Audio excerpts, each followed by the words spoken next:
Welcome to the TEQ Shift podcast. Hey, I'm thrilled today to introduce two of our guests, Anna Dedeic and Sonja Tomic. Hey, Anna is the Group Talent Acquisition Lead at CREATEQ. She is a master's graduate in clinical psychology and is our HR expert. With a decade of experience, she built a career helping tech companies and always finding top-tier talent, software engineers, which are really hard to find. She got the playbook we all need. Hey, and Sonja is an experienced recruiter with a big eye for talent and passion for connecting people with the right opportunities, which is really important to match. So you're a matchmaker with years of experience in the industry, and you know what it takes to build strong teams and help candidates also navigate their career and going one step further and find some really cool positions. Hey, welcome you both.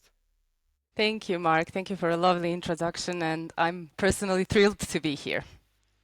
Thank you for inviting us. For me, hiring and retaining great talent is probably one of my favorite topics because, unfortunately, not so many companies are doing it well. Yeah, I hear you. Sometimes this is also very unstructured. So when I experienced hiring processes, they usually don't answer, or maybe there is feedback and then you're just lost alone. I think, there is definitely a lot about the process and a lot about to learn. Hey, but let's start with this big problem with hiring in tech. Sometimes it feels like it's like an ongoing thing. You have to watch out and you have to move around and see like where are those people. You have to be in those community. But why is it so hard to attract and keep the talent? Tricky question, but let's address the core problem. It might be a triple threat. First, I would say that it's because you're fishing in a shrinking talent pool. Secondly, candidates usually feel like numbers, not people. And third, I would say that companies keep trying to fix today's challenges with yesterday's playbook, let's say it like that. And with that, yesterday's playbook, you mean also the result is that you might end up in candidates ghosting you once you reached out to them finally, then they don't really write back, or could you explain more?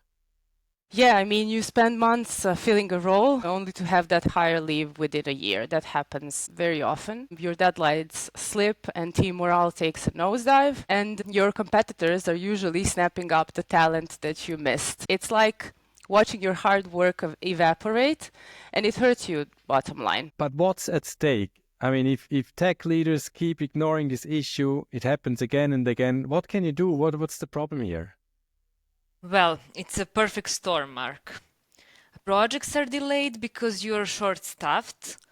The team you have, they are overworked, overwhelmed, and one Slack message away from burnout. Don't even get me started on the cost, because recruiting a replacement can cost up to 50 or 60% of their annual salary. Not to mention the productivity costs. Okay, but we are aware of the problem, but how do you change this? Where do you start? Most of this is preventable, but it takes a slightly mindset shift. Okay, now it's getting interesting. But hey, let's stop scaring the listeners, because I think, everybody knows if you don't really control the recruiting process, if you don't hire the right people, that's like a time bomb, but it doesn't really work out the long run. But what would you recommend? So how can you, as a tech founder or as a product manager, start using a process today that it really works? What are your hacks? Well, glad you asked. I've been thinking about this topic a lot, and I came up with 5 hiring hacks that can turn things around fast. So first, you need to make the process human, which I think is the most important thing, to stop treating candidates like entries in an ATS. You need to personalize your communication, reference their achievements, make them feel seen, basically. This approach can reduce ghosting by 80%. Nobody will ghost someone who actually respects their time. Anna, tell me, what is ATS? ATS is an applicant tracking system. So this is like a tool that we use that makes the whole thing easier for us recruiters. But then they can feel like they're only a number, and that's not good. So like workable.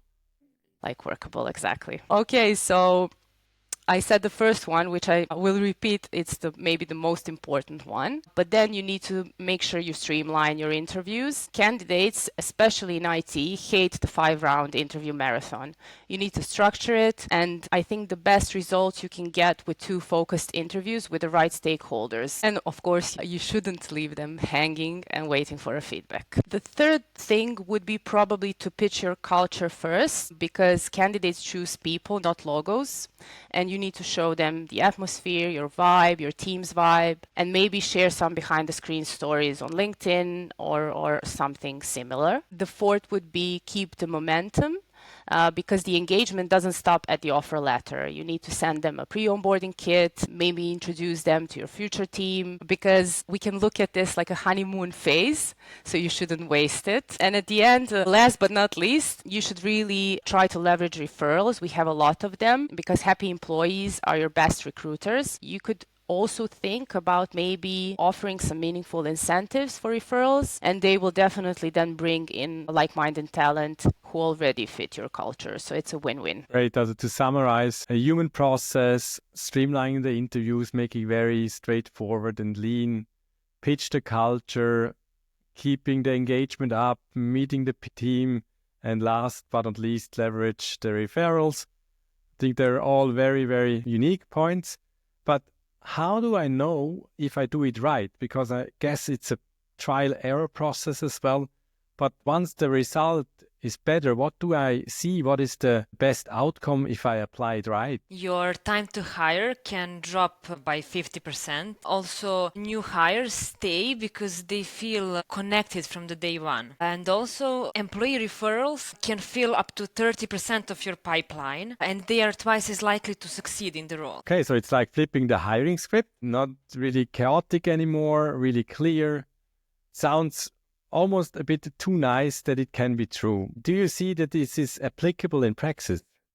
Yes, it is achievable with persistence and focus on personalization. Like Anna said, hiring stops being a problem and starts becoming your secret weapon. How do you mean that? Like, can you explain the secret weapon a bit more? Well, yes, it can give you some extra benefit. You know, you can be more competitive in the market because you have a good team of people that you can rely on. Hey, to wrap this up, I think there are some really nice gold nuggets, especially those 5 points. I think they're really hard to apply, but if you do it right, we definitely feel the outcome. What would you also give as a result or as a tip for our listeners?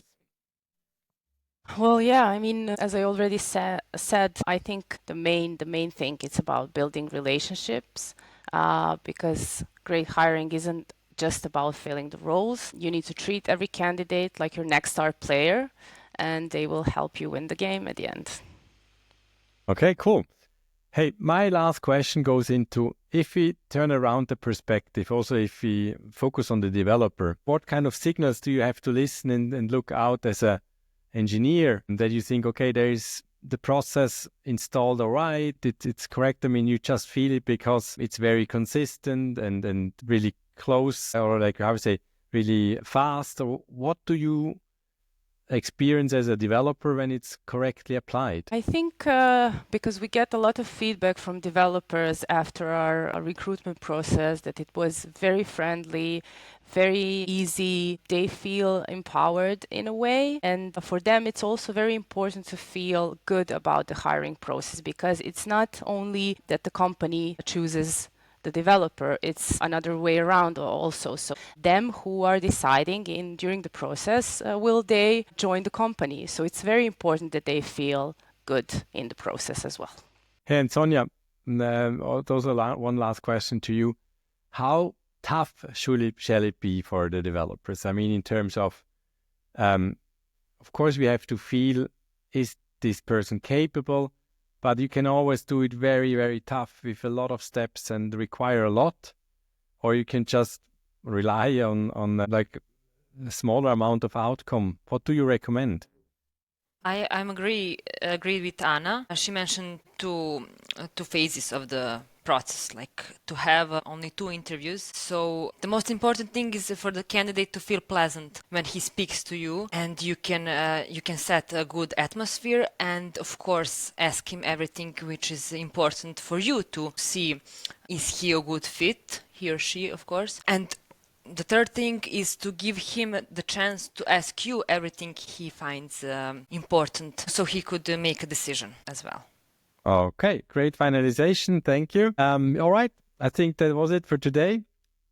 Tech Talk done with HR focus this time. See you next time, and don't forget to subscribe.